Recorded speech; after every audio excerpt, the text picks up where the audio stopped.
Hello YouTube! It is time for that Kuroko no basket.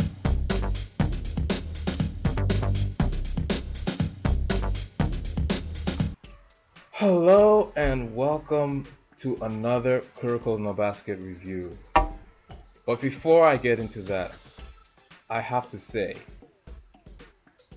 yesterday there was a college basketball game between Duke and Syracuse. If you missed that game, you missed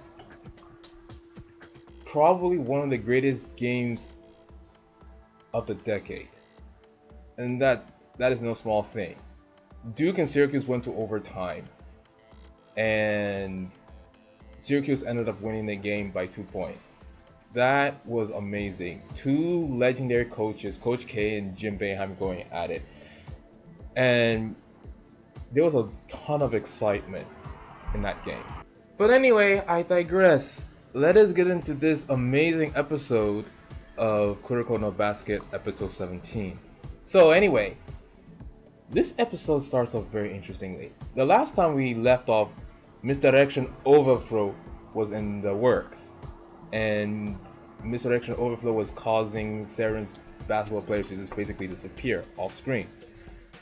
And then Aomine Daiki just gets into the zone and starts taking off. But before I mention the whole into the zone thing, what ends up happening is that Seren decides at one point to triple team Aomine. So, what's his name? Kuroko calls Kiyoshi and Kagami and says, look, let's triple team him. When I triple team him, I'll use my mixed direction to cause him to lose sight of the basketball. No, not sight of the basketball, lose sight of the hoop. And he is actually able to use misdirection to cause Aomine to miss. And Aomine is like, oh, Tetsu, now you've done it. So then there's a whole sequence of events which leads to a foul on Hyuga shooting at 3 points.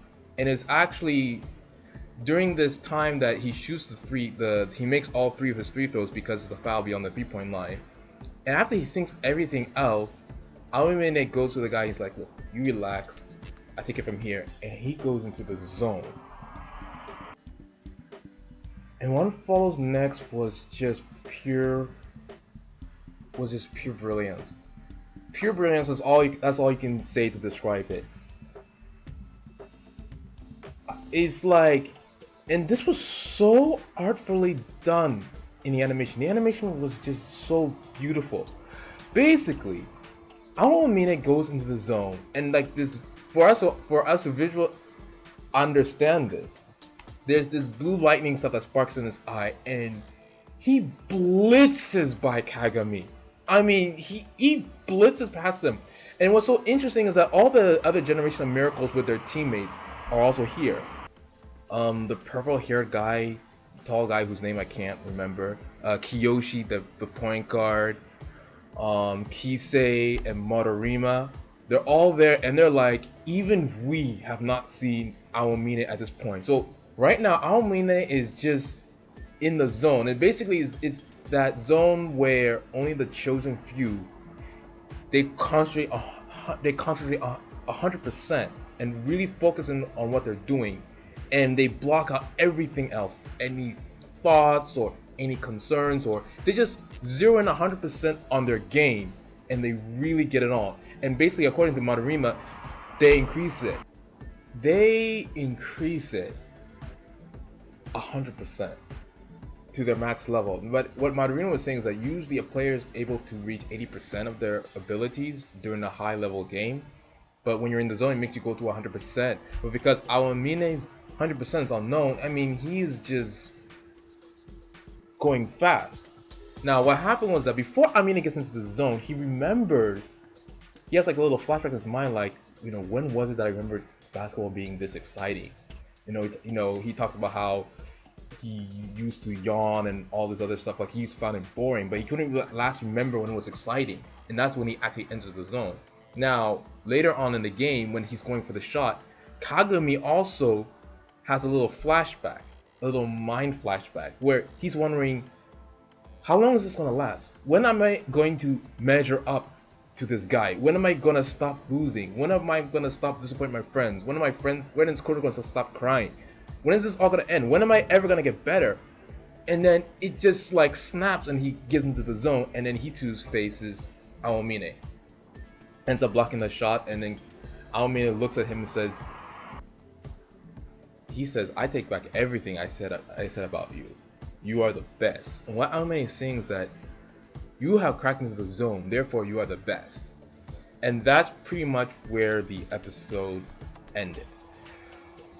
So let me get into this. My thoughts on this chapter. Alright. First off, there are a lot of things I liked. There were some things I didn't like. Let me start with what I did not like first. Okay. I have a problem actually with Kagami getting into the zone. And here's why I have a problem. First off, the other generation of Miracles guys said they had never seen Kagami in this form, right? They had never seen Aomine in this form of being in the zone.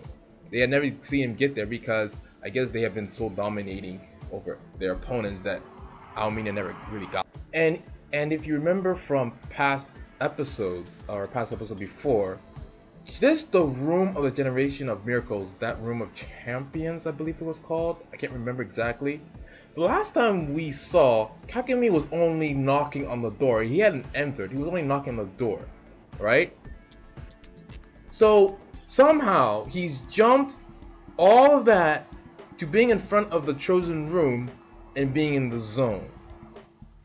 I have a problem with that because it's like suddenly in a few half minutes his progress just bam jumped. I have a problem. I do have a problem with that. Because if that is true, then he's really a Generation Miracle level, but he's not really there yet. Now, I know that the trainer that they had, the Olympic trainer that they had, said he could actually but to see him just get there, I kind of have a problem with that. I think I'm beginning to understand where this story is going. Basically, it's very clear that Seren's going to win this game. I don't know how, but it seems like now there seems to be an answer for everything. And if they don't win, it would be kind of weird. But at the same time, for Kagami jumping that barrier just because he's now playing him one-on-one and he's frustrated and poof, he gets from being at the door of champions. I'm just gonna call it the door of champions until I find out what it is. From being at the door of champions, or basically the Generation Miracle level where everybody could hear him knocking on the door, to suddenly he's there. Do you guys follow? That's my problem. I liked everything else, but I had a problem there. For me, it just did not feel realistic to just jump, to go from that level to be in the zone, to get in the zone. Look, I understand frustration and determination, and by the way, I saw a lot of that in Duke's game. Duke really fought, and they really called it out, but I don't know. I'm just not feeling it.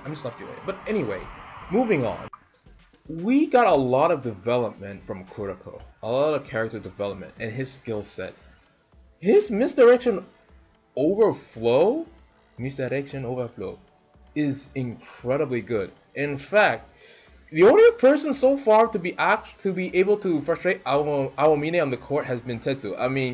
When he did that thing where he made Aomine miss his shot because of his overflow, Aomine looks at him and he just goes, Tetsu, teme. I just love it when, the Japanese, when they're really pissed off and they really get into it and they really talk, it's just hilarious. It is funny. It's funny. Anyway. So, yeah, there was a lot of, whatever the case, there was a lot of development from Kuroko. A lot. And I like it. His overdrive is more deadly, in my opinion, than his misdirection. It's fantastic how they're able to use it. Now the question is if he's able to use this in the future at all. And the question is, if this becomes a problem in the future where teams begin to catch on to its misdirection, what is he going to do to negate that? Or no, question. Not negate it. What are they going to do to solve that problem? The only thing I can think of, and I haven't been reading the manga, so don't say anything, but what I can sense is that he's just going to develop more techniques. I mean, that's the only thing I can think of, but they're gonna get better. I think it's still gonna play on his presence thing, but I think it's gonna get better. But as much as I like what he's doing as an assist player, he's gotta score. At some point, I want to see him develop to that level where he scores. Because if he can do all this stuff and score, in my opinion, he'll rise. So anyway, that was a chapter. I give it a rating of 8 out of 10. I'm still sticky about Kagemi's sudden development in 2 minutes. If you have a different opinion, let me know. If there's a different way of seeing it, tell me. But yeah, that's what I feel. But anyway, there's 3 minutes left in the game. Let's see next week what happens. Let's see what happens. Will this game go into overtime? Possible. Anyway, let me know what you think. I felt there was good progression in the story. Everything's looking great. The animation was great, especially when you saw, the speed at which Aomine passed him and the way they captured that in motion. Beautiful. But anyway, that's it for me. Thank you for watching this video. Subscribe, rate, let me know what you think. This is the crossover, signing out.